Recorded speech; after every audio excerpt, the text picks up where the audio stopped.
God's great grace, it is His brought us all this.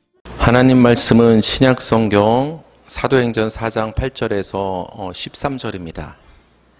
예수를 담대히 말하는 교회란 제목으로 하나님 말씀 전하겠습니다.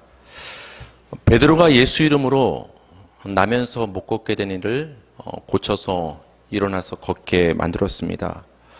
그걸 눈으로 직접 목격하고 소문을 들은 그 이스라엘, 특히 예루살렘 사람들이 굉장히 인파가 많이 모여들었습니다.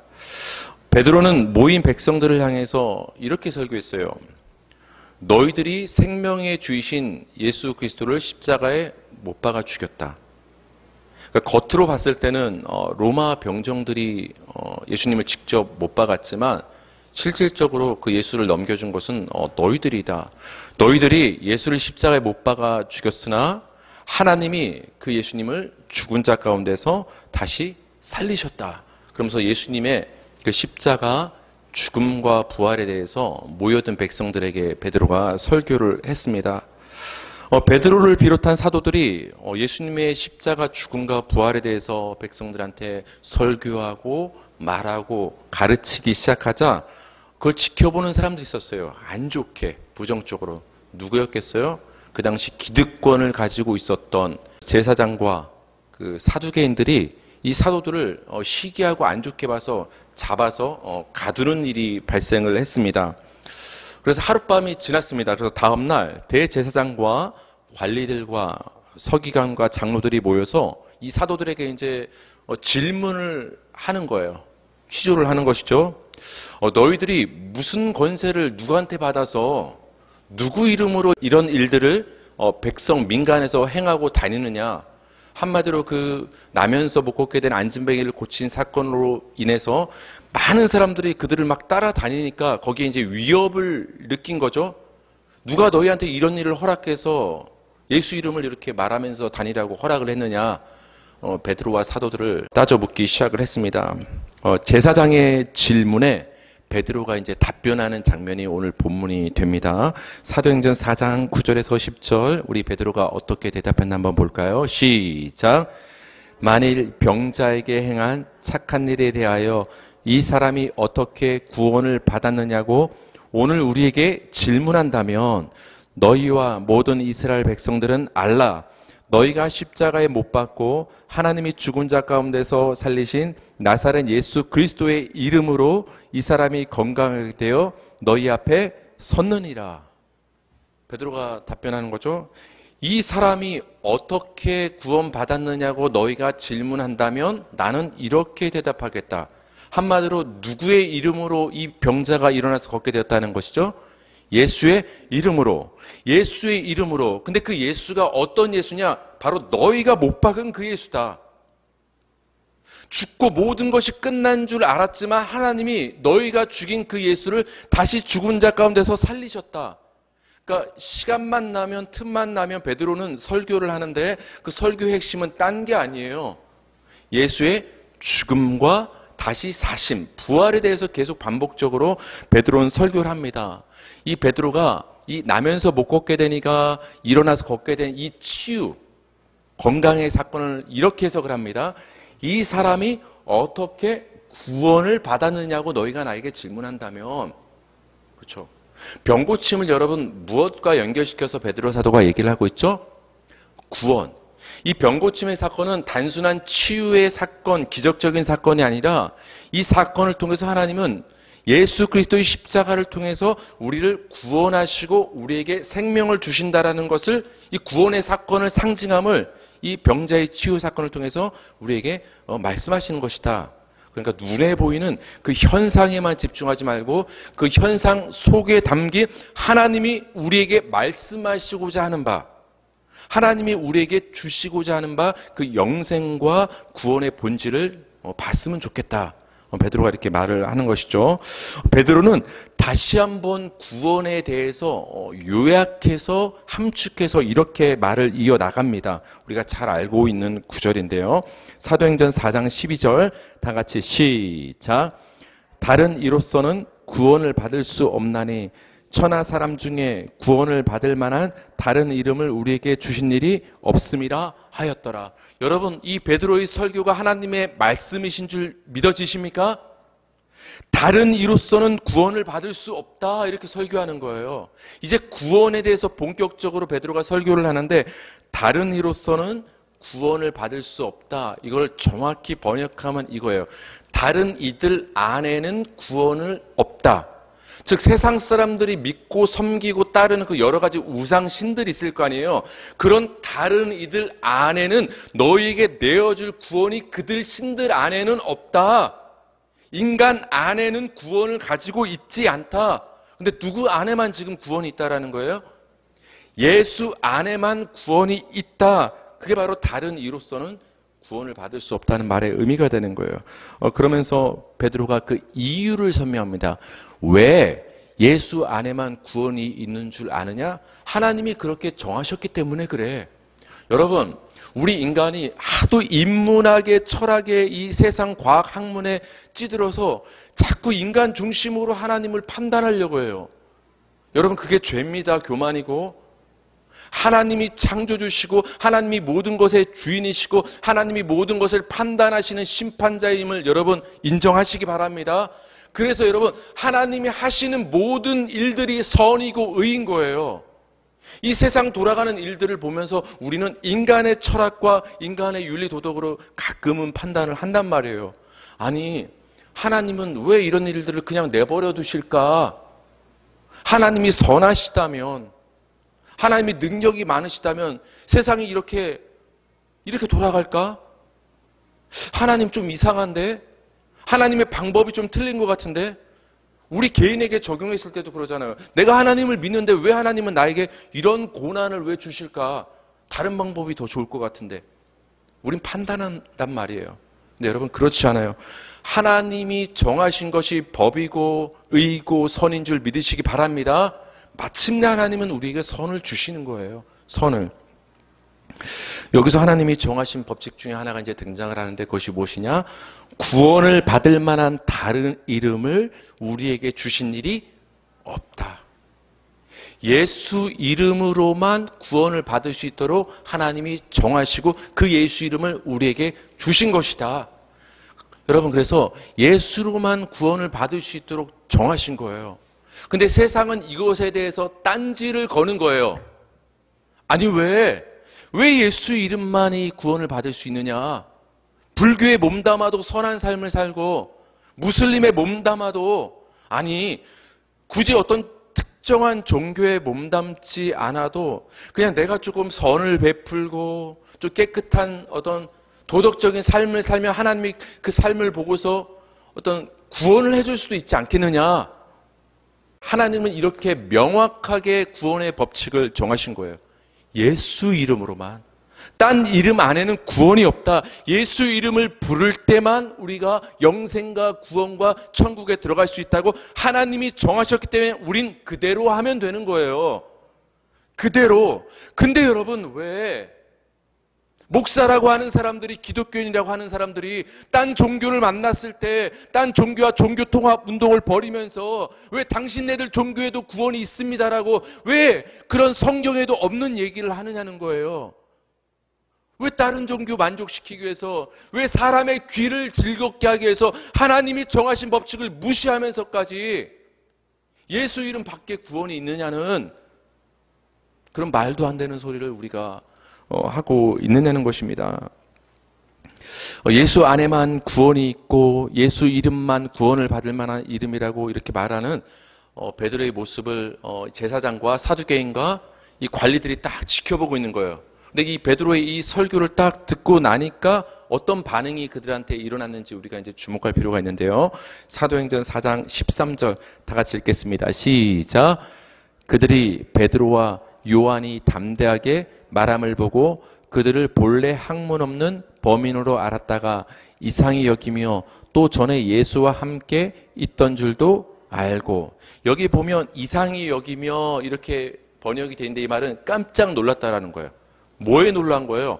베드로와 사도들이 지금 설교하는 모습에 깜짝 놀란 거예요. 여러분, 왜 놀라고 이상하게 여겼을까요? 이 제사장들과 이 관리들이 이 베드로와 사도들의 설교하는 모습을 보고서 담대하게 설교해서 그래요. 여기 보면 이렇게 나오죠. 베드로와 요한이 담대하게 말함을 보고서 이들이 지금 깜짝 놀라는 거예요. 담대하게. 여기서 담대하게 말했다는 것은 어떤 의미가 있을까요? 담대하게 말했다는 것은 숨기지 않고 드러내놓고 말했다라는 거예요. 애매하게 말하지 않고 명확하게 말했다라는 거예요. 전하는 자부터 정말 그런가? 이렇게 대충 말하는 것이 아니라 확신 있게 말했다라는 거예요. 드러내놓고 명확하게 확신 있게 말하는 것을 한 단어로 함축한 단어가 담대하게 말했다라는 거예요.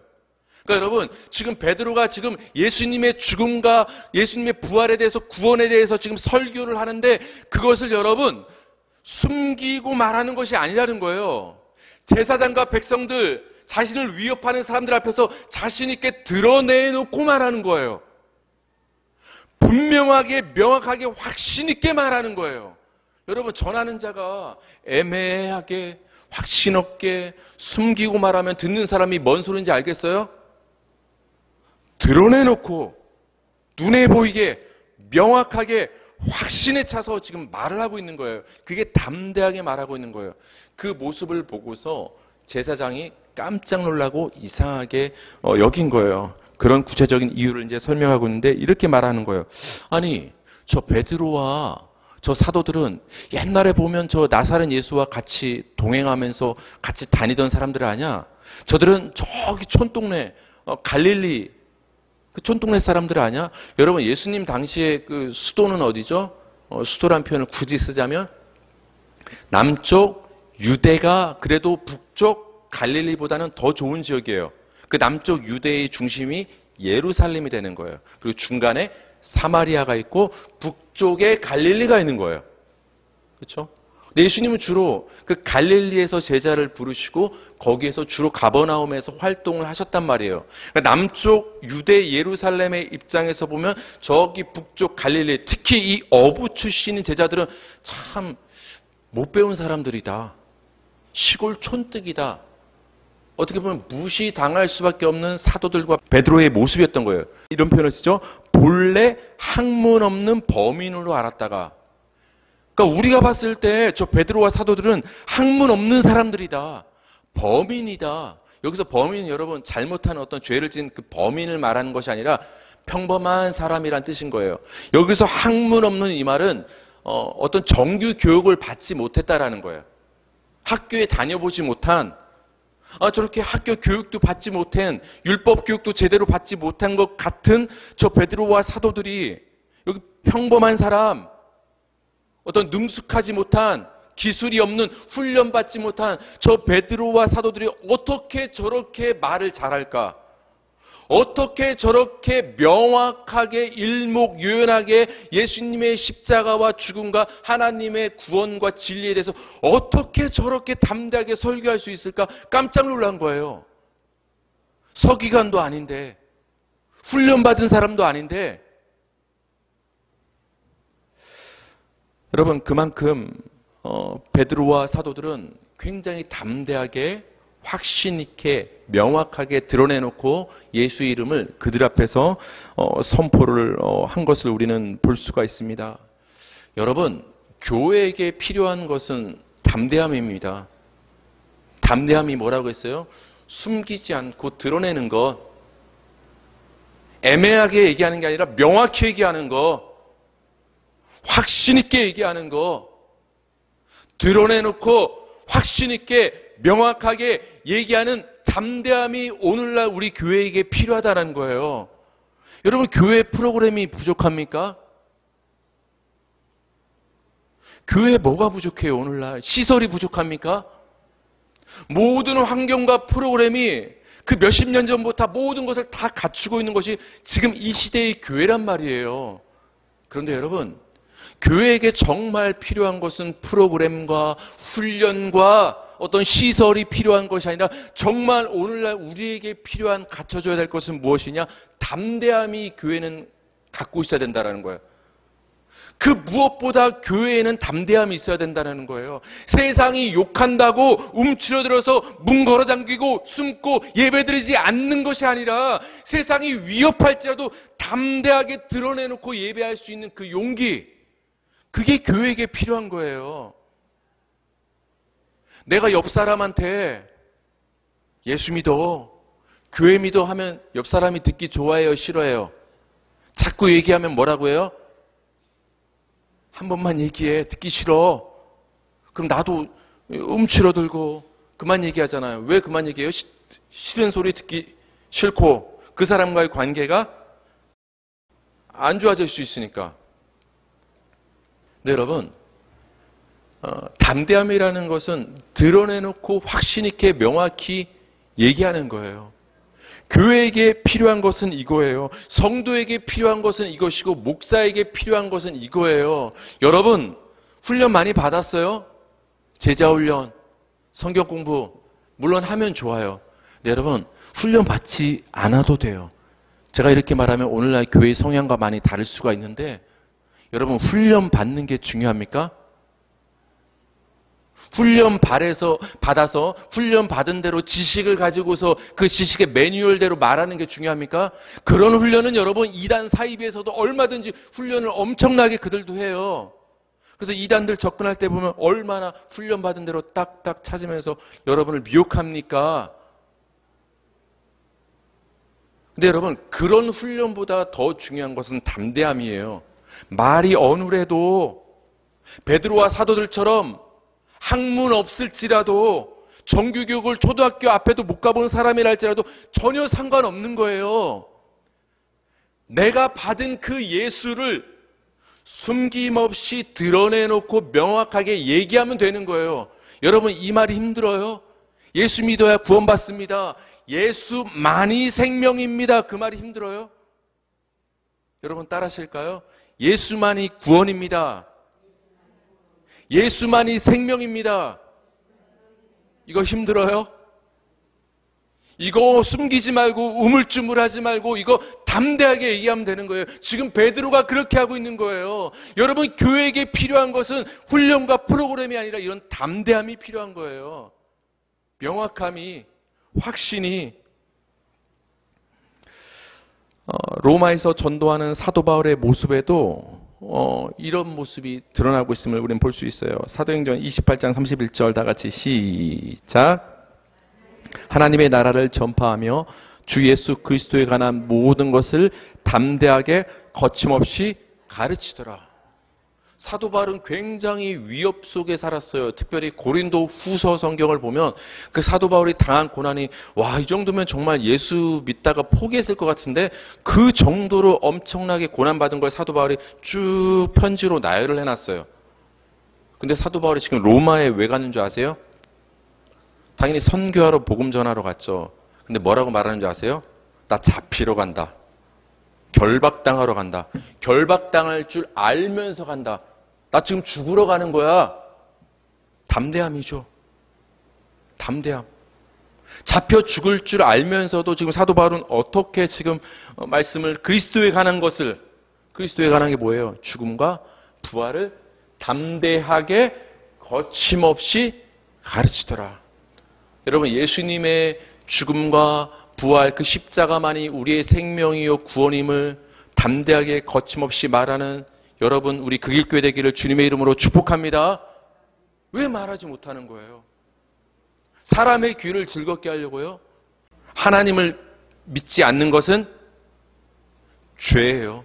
예수님을 믿지 않는 것은 죄예요. 죄를 죄라고 말할 수 있어야 되는 거예요. 그게 담대함이에요.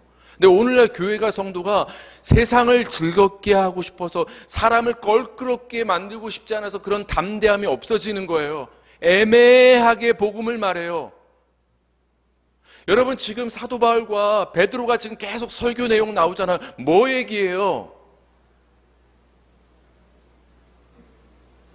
뭐 자기 체험받은 간증 얘기해요? 아니면 세상 철학 얘기해요? 인간관계 얘기해요? 마음의 평안함을 얘기합니까? 딴 거 얘기 안 해요. 계속해서 예수 그리스도의 십자가, 죽음과 부활에 대해서만 반복적으로 계속 그것이 복음임을 얘기하는 거예요. 그 예수만이 십자가만이 구원임을 계속해서 얘기하는 거예요. 사람들이 듣기 좋아하든 싫어하든 그게 담대함인 거예요. 그렇다면 여러분, 지금 베드로와 이 사도들은 지금 잡혀있는 상태란 말이에요. 그렇죠? 제사장과 그 유대 관리들에게 잡혀서 중간에 지금 딱 세워놓고 취조를 당하고 있는 상황이에요. 그렇다면 여러분, 조금 두려운 상황 아닙니까? 그렇죠? 어떤 판결을 내릴 수도 있는 상황이니까, 그러니까 조금 하고 싶은 말이 있어도 지금 좀 어떻게 보면 지혜롭게 참아야 될 순간 아닙니까? 근데 지금 담대하게 드러내놓고 다시 한번 예수를 말하고 있는 거예요, 베드로가. 어떻게 이런 용기가, 담대함이 베드로와 사도들에게 있었을까요? 우리 사도행전 4장 8절 오늘 본문입니다. 다 같이 읽겠습니다. 시작. 이에 베드로가 성령이 충만하여 이르되 백성의 관리들아 장로들아 하면서 이제 예수를 말하는 거예요. 너희가 예수를 죽였지만 하나님이 예수를 살리셨고 그 예수 이름 안에만 구원이 있다. 담대하게 지금 설교하기 시작하는 거예요. 어떤 것을 힘입어서? 성령이 충만하여. 베드로가 학문이 있었기 때문에, 많이 훈련받은 어떤 특별한 사람이기 때문에 이것을 명확하게 용기 있게 담대하게 설교한 것이 아니라, 베드로는 학문 없는 평범한 사람이었지만 성령으로 충만해지니까 말하지 않고는 못 견뎌서 위협 가운데서도 예수를 말하게 된 거예요. 그러니까 여러분, 오늘날 우리 교회에게 필요한 것은 담대함이라고 얘기했는데, 구체적으로 예수를 말할 수 있는 담대함이 우리에게 필요한데, 그 담대함은 어디서부터 나온다는 거예요? 성령 충만할 때 담대함이 나오는 거예요. 여러분 다 경험해 보셨잖아요. 그냥 삐죽삐죽 사람들한테 예수 말할 때랑 내가 기도하고서 성령 충만함을 힘입어서 사람들한테 얘기할 때 여러분 스스로 느껴봤잖아요. 성령 충만함 내부터 확신 있게 말하지 않나요? 성령 충만함에 애매하게 말하는 것이 아니라 명확하게 말하지 않나요? 자신 있게 내가 예수를 이 사람한테 말해서 이 사람과의 관계가 끊어질 지언정 예수를 말해야 되는 거 아니에요? 설령 그게 가족이라 할지라도 성령 충만할 때 이렇게 말할 수 있는 거예요. 그래서 성경은, 특별히 사도행전은 성령 충만함과 예수를 담대히 말하는 것이 계속 연결돼요. 성령 충만하니까 예수를 담대히 말하고, 성령 충만하니까 예수만이 구원이라고 말하는 것이 계속 등장을 하는데요. 우리 좀 앞으로 가서 우리가 지지난주인가 살펴봤던 오순절 성령 강림 사건 있죠? 그때 성령 충만해지지 않습니까? 사도행전 2장 23절에서 24절 다 같이 읽겠습니다. 시작. 그가 하나님께서 정하신 뜻과 미리 아신 대로 내준 바 되었거늘 너희가 법 없는 자들의 손을 빌려 못 박아 죽였으나 하나님께서 그를 사망의 고통에서 풀어 살리셨으니. 베드로를 비롯한 사도들 120명 정도 되는 사람이 마가의 다락방에서 모여서 어떻게 했죠? 약속하신 성령을 기다렸더니 하나님이 때가 이름에 성령을 부어주셨단 말이에요. 성령을 받고 나니까 사람들이 뭐를 하기 시작합니까? 외국어 방언을 하기 시작해요. 그걸 보고서 모여든 사람들이 뭐라고 오해를 합니까? 대낮부터 저 사람들이 술 취해가지고 아침부터, 그때 아침이라고 했죠? 아침부터 술 취해갖고 지금 헛소리를 하는구나. 도대체 뭐라고 하는 거야? 그랬더니 베드로가 뭐라고 말합니까? 술에 취한 게 아니다. 술 먹으면 용기가 있습니다. 그래서 우리 젊은 날에 막 짝사랑하는 사람한테 사랑을 고백할 때 용기가 없을 때 뭐예요? 술 한 잔 먹고 가서 나 너 없으면 못 살겠다. 사랑을 고백하지 않습니까? 그러니까 술 먹으면 용기가 나오는 거예요. 또 하나의 특징이 뭐냐? 술 먹으면, 술 취하면 담대함이 나오는 동시에 두 번째는 뭐냐? 내가 무슨 말을 하는지 몰라. 완전히 취해버리면. 내가 하고 싶은 말이 아닌데도 나오는 경우도 있어요. 그렇죠? 성령이 임해서 외국어 방언을 하는 그 사람들의 모습을 보고서 그렇게 오해한 거예요. 술 취해서 저런 얘기를 하는구나. 근데 여러분, 정확히 말하면 성령에 취한 거예요. 성령이라는 새술에 취했기 때문에 그 사람, 성령 받은 사람들은 지금 담대하게 뭘 얘기하는 거예요? 어떻게 보면은 내가 말하려고 말하는 게 아니라 그냥 말이 나오는 거예요. 그 성령의 술기운에 취해서. 근데 그 말한 내용이 뭔지를 못 알아듣는 거예요. 그것에 대해서 베드로가 이제 통역해서 번역해서 설교해 주기 시작하는 장면이 이 장면인 거예요. 너희가 지금 술주정으로 들고 있는 그 못 알아듣는 이 말은 이 내용이다. 딴 얘기가 아니다. 무슨 얘기합니까?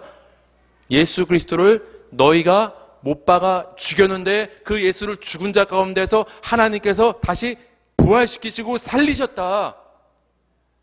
예수님의 죽음과 부활을 베드로가 얘기하는 거예요. 뭐 받았더니? 성령 충만했더니. 다시 한번 기억하세요. 성령 충만과 예수를 담대히 말하는 것은 연결되는 거예요. 거꾸로 돌아가면 성령 충만하지 않으면 예수를 말할 수가 없는 거예요. 말하지 않게 돼요. 그냥 딴 얘기하고 쓸데없는 세상 얘기하게 되고. 사도행전 4장 29절 한번 볼까요? 4장 29절 시작.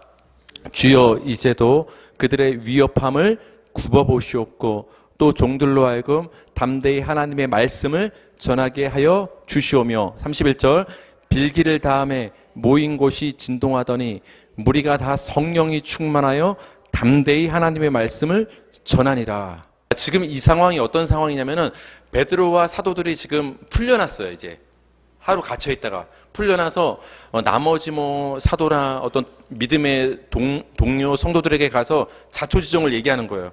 우리가 사실은 지금 잡혀 들어가서 하루를 묵고 나왔다. 감금됐다. 지금 풀려났다. 근데 저 제사장들이 우리를 풀어주면서 이렇게 경고했다. 여러분 뭐라고 경고한지 아십니까? 이제는 도무지 다시는 절대 예수 이름으로 말하고 다니지 마라. 왜 경고한 거예요? 한 번만 더 예수 이름 얘기했다 너네 다시 잡아들일 것이다. 경고하고 지금 내보냈단 말이에요.